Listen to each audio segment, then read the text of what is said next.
भाग 2 में आपने देखा कि सावित्री ने यमराज से अपने पति सत्यवान को वापस ले लिया। उसने सत्य से जीत हासिल की। उसके प्रेम ने मृत्यु को भी हरा दिया। अब सुनिए आगे की कथा। उस रात आश्रम में वह रात बहुत शांत थी। आश्रम में दीपक जल रहे थे। हवन की अग्नि की हल्की गर्माहट थी। राजा धुमतसेन अपनी आंखों से सब कुछ देख रहे थे। वे बार बार अपने हाथों को देखते, कभी अपने बेटे को देखते, कभी अपनी पत्नी को देखते। उनकी आंखों में आंसू थे, खुशी के आंसू। ये बहुत सालों बाद देख पा रहे थे। सत्यवान पास में बैठा था। उसे अभी तक समझ नहीं आया था कि आज हुआ क्या है। उसे याद था कि जंगल में उसके सर में दर्द हुआ था। उसने सावित्री की गोद में सिर रखा था और फिर सब कुछ अंधेरा हो गया। जब आंखें खुली तो सावित्री सामने थी और पिताजी की आंखें वापस आ गई थी। सत्यवान कुछ समझ ही नहीं पा रहा था। उसने सावित्री से पूछा, सावित्री आज क्या हुआ था? सावित्री ने उसका हाथ थामा। उसने धीरे से कहा, सत्यवान आज ईश्वर की बहुत बड़ी कृपा हुई है। सत्यवान ने कहा, लेकिन पिताजी की आंखें कैसे वापस आई? सावित्री ने कहा, यह सब ईश्वर की कृपा है।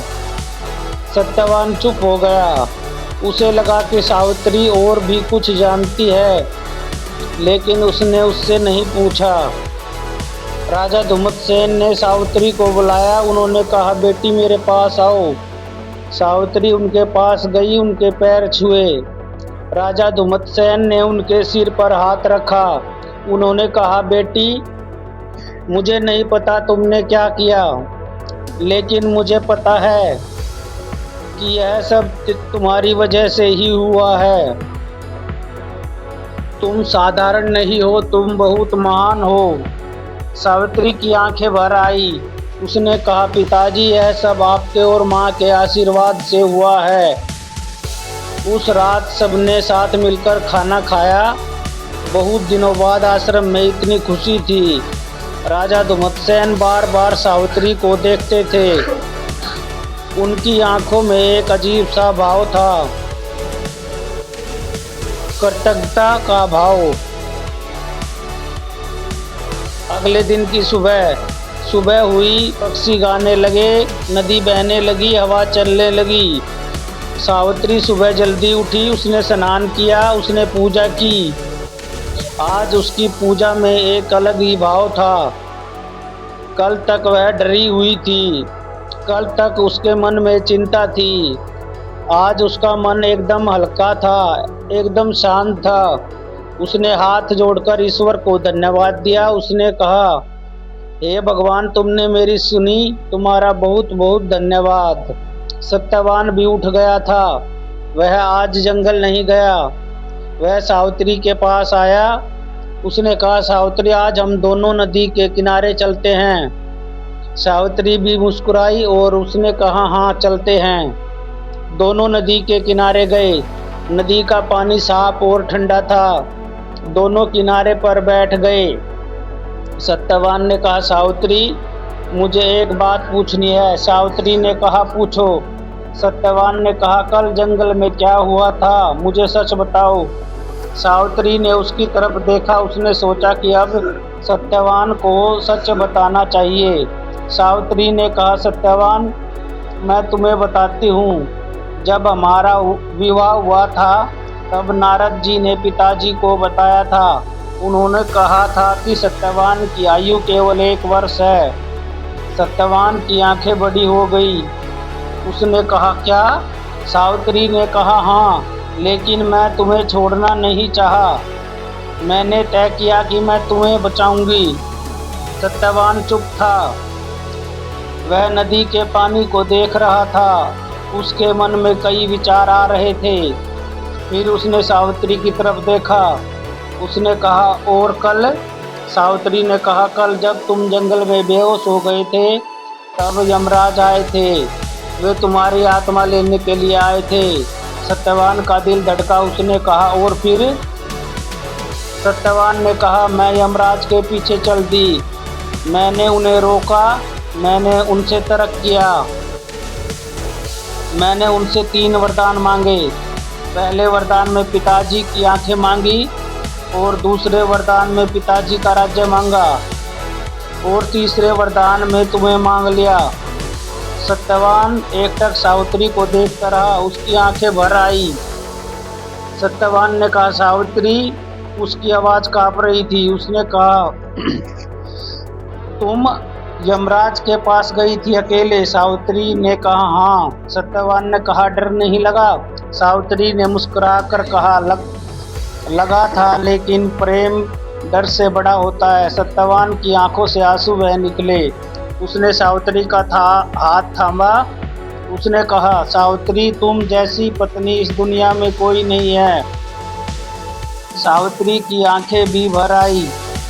दोनों कुछ देर चुप बैठे रहे। नदी बहती रही, पक्षी गाते रहे, हवा चलती रही। यह पल बहुत खास था। यह पल दोनों के जीवन का सबसे अनमोल पल था। राज्य की वापसी। कुछ दिन बाद आश्रम में एक दिन बड़ी हलचल हुई। दूर से घोड़ों की आवाज आई, रथों की आवाज आई। सावित्री बाहर आई। उसने देखा कि बहुत से सैनिक और मंत्री आ रहे हैं। वे सब राजा धुमतसेन के पुराने राज्य के लोग थे। उनके मुख्यमंत्री आगे आए। उन्होंने राजा धुमतसेन को प्रणाम किया। उन्होंने कहा, हे राजन, हम आपको वापस लेने आए हैं। राजा धुमतसेन ने कहा, क्या हुआ? मंत्री ने कहा, राजन, जिस शत्रु ने आपका राज्य छीना था उसकी मृत्यु हो गई। अब आपका राज्य फिर से आपका है। पूरी प्रजा आपका इंतजार कर रही है। राजा धुमतसेन की आंखों में आंसू आ गए। उन्होंने ऊपर आकाश की तरफ देखा। उन्होंने मन ही मन कहा, हे ईश्वर, तेरी लीला अपरंपार है। फिर उन्होंने सावित्री की तरफ देखा। उन्होंने कहा, बेटी, यह भी तुम्हारी वजह से हुआ है। सावित्री ने हाथ जोड़कर कहा, पिताजी, यह ईश्वर की इच्छा थी। सबने आश्रम छोड़ने की तैयारी की। जो आश्रम इतने सालों से उनका घर था, जहाँ उन्होंने एक कठिन दिन गुजारे थे, जहाँ सावित्री आई थी, जहाँ सत्यवान और सावित्री ने साथ रहना सीखा था, उस आश्रम को छोड़ते समय सबकी आंखें नम थी। सावित्री ने आखिरी बार उस आश्रम को देखा, उस छोटी सी कुटिया को देखा, उस तुलसी के पौधे को देखा, उस नदी को देखा, उन पेड़ों को देखा। उसके मन में बहुत सी यादें थी। यही उसने अपना नया जीवन शुरू किया था। यहीं उसने सब कठिन परीक्षा दी थी। यहीं उसने जीत हासिल की थी। उसने मन ही मन उस जंगल को प्रणाम किया और रथ पर बैठ गई। राज्य पहुंचते ही एकदम अद्भुत दृश्य था। पूरी प्रजा रास्ते के दोनों तरफ खड़ी थी। सब फूल फेंक रहे थे, सब खुश थे। सब कह रहे थे, हमारे राजा वापस आ गए। बच्चे नाच रहे थे, बुजुर्ग आंसू पोंछ रहे थे। राजा धुमतसेन रथ से उतरे। उन्होंने अपनी प्रजा को देखा। वे बहुत भावुक हो गए। उन्होंने कहा, मेरी प्रजा, मैं वापस आ गया हूँ और कभी नहीं जाऊँगा। प्रजा ने सावित्री को देखा। वे सब जानते थे कि सावित्री ने क्या किया था। बात फैल गई थी। सब उसे देख रहे थे। एक बुजुर्ग महिला आगे आई। उसने सावित्री के पैर छुए। उसने कहा, बेटी, तुम देवी हो। सावित्री ने उसे उठाया। उसने कहा, नहीं माँ, मैं एक साधारण पत्नी हूँ। महल में नया जीवन। महल बहुत बड़ा था, बहुत सुंदर था। सोने के खंभे थे, बड़े बड़े कमरे थे, बगीचे थे, फव्वारे थे। लेकिन सावित्री को यह सब देखकर कोई लालच नहीं हुआ। उसे तो वह छोटा सा आश्रम भी उतना ही प्रिय था, क्योंकि वहाँ भी सत्यवान था और यहाँ भी सत्यवान था। सत्यवान ने महल में आकर कहा, सावित्री अब तुम आराम से रहो, यहाँ नौकर हैं, सेविकाएं हैं, तुम्हें अब मेहनत नहीं करनी। सावित्री ने हंसकर कहा, सत्यवान मेहनत करने से मुझे आनंद आता है, नौकरों से काम करवाना मुझे अच्छा नहीं लगता। सत्यवान हंस दिया। उसने कहा, तुम कभी नहीं बदलोगी। सावित्री ने कहा, नहीं बदलूंगी। राजा अश्वपति को खबर मिली। कुछ दिन बाद मध्य देश में भी खबर पहुंची। राजा अश्वपति को पता चला कि उनकी बेटी ने यमराज को हरा दिया। उनकी आंखें भर आई। उन्होंने अपनी रानी से कहा, देखो हमारी बेटी ने क्या किया। रानी ने कहा, हमें जाना चाहिए, उनसे मिलने। राजा अश्वपति अपनी रानी के साथ राजा धुमत्सेन के राज्य पहुंचे। जब सावित्री ने अपने पिता को देखा, वह दौड़कर उनके पास गई, उनके पैर छुए। राजा अश्वपति ने उसे गले लगाया, वे रोने लगे। उन्होंने कहा, बेटी मुझे माफ करो, मैंने तुम्हें ऐसे पति के साथ भेज दिया था। सावित्री ने कहा, पिताजी आपने मुझे सबसे अच्छे पति के साथ भेजा, मुझे कोई शिकायत नहीं, मुझे कोई दुख नहीं। राजा अश्वपति ने सत्यवान को देखा। उन्होंने सत्यवान को गले से लगा लिया। उन्होंने कहा, बेटा तुम बहुत भाग्यशाली हो, ऐसी पत्नी किस्मत वालों को मिलती है। सत्यवान ने हाथ जोड़कर कहा, हाँ पिताजी मैं जानता हूँ। उन दिनों राज्य में एक ऋषि आए, बहुत बड़े ऋषि थे। वे राजा धुमत्सेन के दरबार में आए। उन्होंने सावित्री को देखा। उन्होंने कहा, इस कन्या के बारे में मैंने सुना है, मैं इससे मिलना चाहता था। सावित्री ऋषि के सामने आई। उसने हाथ जोड़कर प्रणाम किया। ऋषि ने कहा, बेटी तुमने जो किया वह इतिहास में दर्ज हो गया। तुमने साबित कर दिया कि सत्य से बड़ी कोई शक्ति नहीं, प्रेम से बड़ा कोई हथियार नहीं और विश्वास से बड़ी कोई दौलत नहीं। सावित्री ने कहा, हे मुनिवर, यह सब आप जैसे ऋषियों के आशीर्वाद से हुआ। ऋषि ने कहा, नहीं बेटी, यह तुम्हारी अपनी शक्ति थी। ऋषि ने दरबार में सबको संबोधित किया। उन्होंने कहा, इस सावित्री की कथा युगों युगों तक सुनाई जाएगी।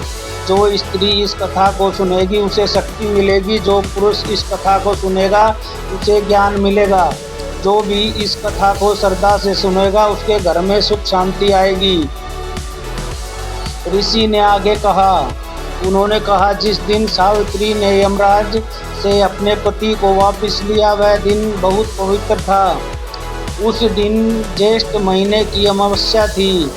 उस दिन वट वृक्ष के नीचे सावित्री ने पूजा की थी। इसलिए आज से हर वर्ष उस दिन सुहागन स्त्रियां वट वृक्ष की पूजा करेंगी। वे अपने पति की लंबी आयु के लिए व्रत रखेंगी। यह व्रत सावित्री के नाम पर होगा। यह व्रत वट सावित्री व्रत कहलाएगा। तभी से यह परंपरा शुरू हुई। आज भी हर वर्ष ज्येष्ठ महीने में लाखों सुहागन स्त्रियां वट वृक्ष की पूजा करती हैं, अपने पति की लंबी आयु मांगती हैं और सावित्री को याद करती हैं। राज्य में अब सब कुछ ठीक था। राजा धुमत्सेन ने फिर राजा बन गए थे। उनकी आंखें वापस आ गई थी। वे न्याय से राज्य चला रहे थे, प्रजा खुश थी। सत्यवान अब राजकुमार था। वह अपने पिता के साथ राज्य का काम सीख रहा था, लेकिन उसका स्वभाव वैसा ही था, सादा, सच्चा, विनम्र। वह अभी भी कभी कभी जंगल जाता था, पेड़ों को देखता था, नदी को देखता था और मन ही मन उस जंगल को धन्यवाद देता था जहाँ उसने अपना जीवन जिया था। सावित्री महल में थी, लेकिन उसका मन वैसा ही था। वह अभी भी सुबह जल्दी उठती थी, अभी भी पूजा करती थी, अभी भी अपने सास ससुर की सेवा करती थी। उसे महल का राजसी जीवन नहीं बदल पाया था। एक दिन सत्यवान ने कहा, सावित्री अब तुम रानी हो, तुम ऐसे काम नहीं करने चाहिए। सावित्री ने कहा, सत्यवान सेवा करने से इंसान छोटा नहीं होता, सेवा करने से इंसान और बड़ा होता है। सत्यवान ने कहा, तुम हर बार मुझे कुछ न कुछ सिखा देती हो।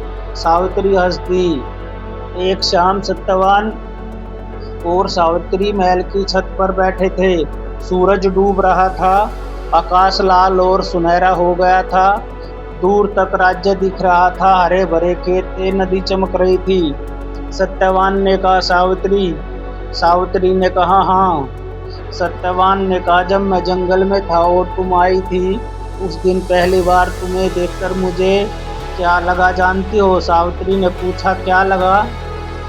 सत्यवान ने कहा, मुझे लगा जैसे बहुत पहले से जानता हूँ तुम्हें, जैसे किसी पुराने जन्म से। सावित्री मुस्कुरा दी। उसने कहा, मुझे भी ऐसा ही लगा था। सत्यवान ने कहा, सावित्री, मैं तुमसे एक बात कहना चाहता हूँ। सावित्री ने कहा, कहो। सत्यवान ने कहा, तुमने मेरे लिए बहुत कुछ किया।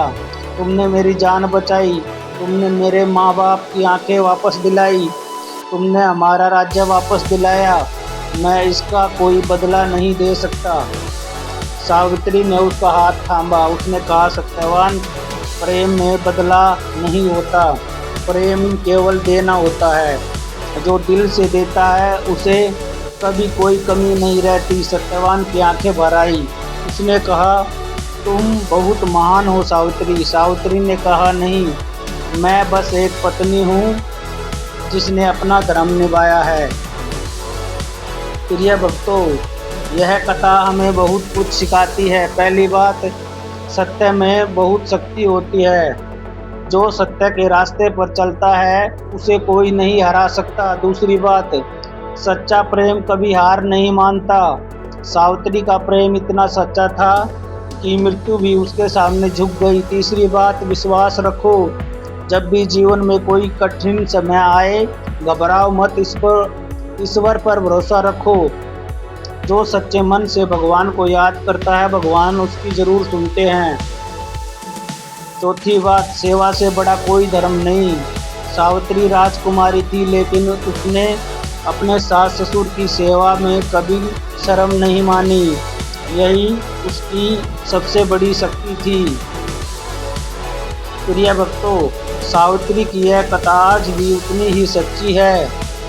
आज भी इस दुनिया में ऐसी माएँ हैं, ऐसी बहनें हैं, ऐसी पत्नियां हैं जो अपने परिवार के लिए सब कुछ कर सकती हैं, जो अपने प्रेम की खातिर हर मुश्किल से लड़ सकती हैं। सावित्री उन सब की प्रेरणा है, सावित्री उन सब की शक्ति है। तो प्रिय भक्तों, यही थी सत्यवान और सावित्री की पूरी पवित्र कथा। इस कथा को सुनकर आपके मन में जो भाव आया उसे अपने परिवार में भी बांटिए। यह कथा अपने घर के बड़े बुजुर्ग को सुनाएं, अपने बच्चों को सुनाएं। अगर यह कथा आपको अच्छी लगे तो चैनल को लाइक करें, शेयर करें और घंटी जरूर दबाएं ताकि अगली कथा भी आप तक पहुंच सके। हम जल्द ही एक और पौराणिक कथा लेकर आएंगे। तब तक के लिए धन्यवाद।